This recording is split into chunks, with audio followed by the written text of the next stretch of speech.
Assalamualaikum warahmatullahi wabarakatuh. Shalom. Pada kesempatan ini kami kelompok 1 akan menjelaskan tentang alur pelayanan IGD rawat inap di rumah sakit untuk pasien luka bakar.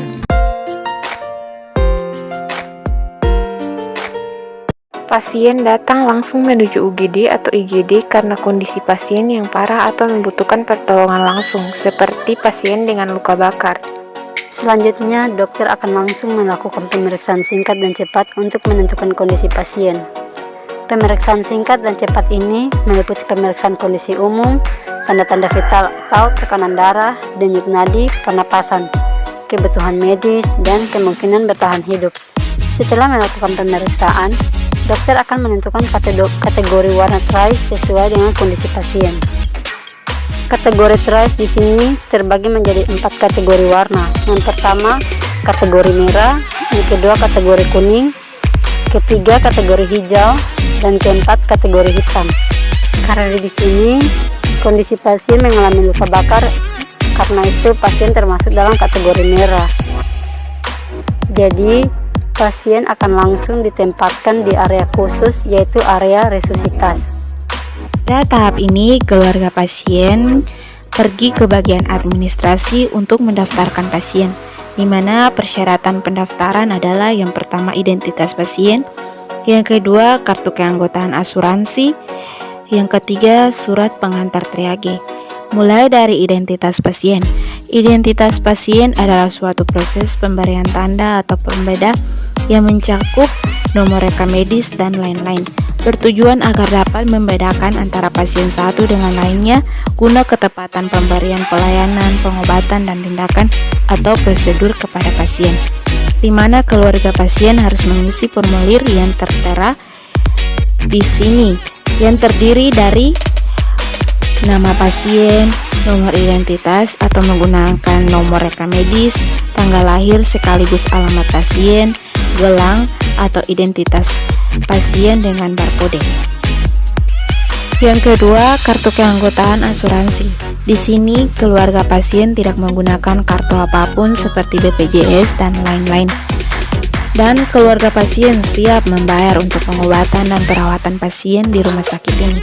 Yang ketiga, surat pengantar triage, di mana tindakan triage pasien merupakan tindakan penilaian penderita secara cepat untuk memprioritaskan pertolongan, perawatan, dan transportasi ke fasilitas kesehatan.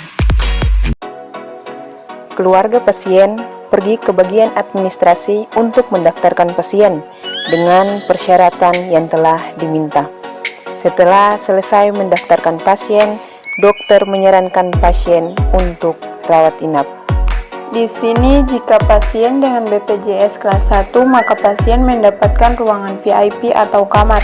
Tapi jika pasien dengan BPJS kelas 3, maka pasien ditempatkan di bangsal. Dan jika pasien merupakan pasien umum, maka dari keluarga pasien saja memilih bangsal atau VIP. Jika sudah terpilih kamar atau ruangan, maka keluarga pasien menandatangani surat persetujuan dirawat. Perawat mengantar pasien ke kamar rawat setelah melakukan pendaftaran kamar dan menandatangani surat persetujuan dirawat. Dan di ruangan itulah di mana pasien akan menginap dan dirawat untuk beberapa hari sampai pasien diizinkan pulang oleh dokter. Kemudian hari esoknya, dokter dan didampingi seorang perawat kembali memeriksa kondisi pasien dengan melakukan anamnesis terhadap pasien. Tujuannya untuk mengetahui kesehatan terkini pasien. Dan dokter memerintahkan perawat untuk melakukan perawatan luka bakar yang dialami pasien. Tujuannya agar luka yang dialami pasien cepat sembuh dalam pengobatan.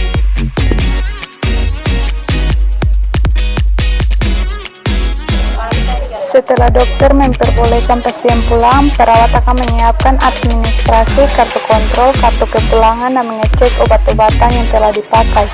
Bila masih ada obat yang sudah tidak dipakai, perawat akan mengembalikan obat tersebut atau retur ke apotek. Setelah semua selesai disiapkan, perawat akan memberikan surat kepulangan kepada keluarga pasien untuk melakukan pembayaran ke bagian kasir. Keluarga pasien menyerahkan surat kepulangan ke bagian kasir. Kasir memberitahu jumlah dan perincian biaya yang harus dibayar. Setelah melakukan pembayaran, kasir akan memberikan perincian biaya, kwitansi, surat kepulangan yang sudah dicap lunas, serta fotokopi hasil pemeriksaan laboratorium. Surat kepulangan dikembalikan kepada perawat-rawat inap. Perawat menerima surat kepulangan tersebut dan memberikan kartu kontrol serta petunjuk perawatan di rumah. Perawat mengantar pasien pulang sampai kendaraan dengan memakai kursi roda atau tempat tidur sesuai kondisi pasien.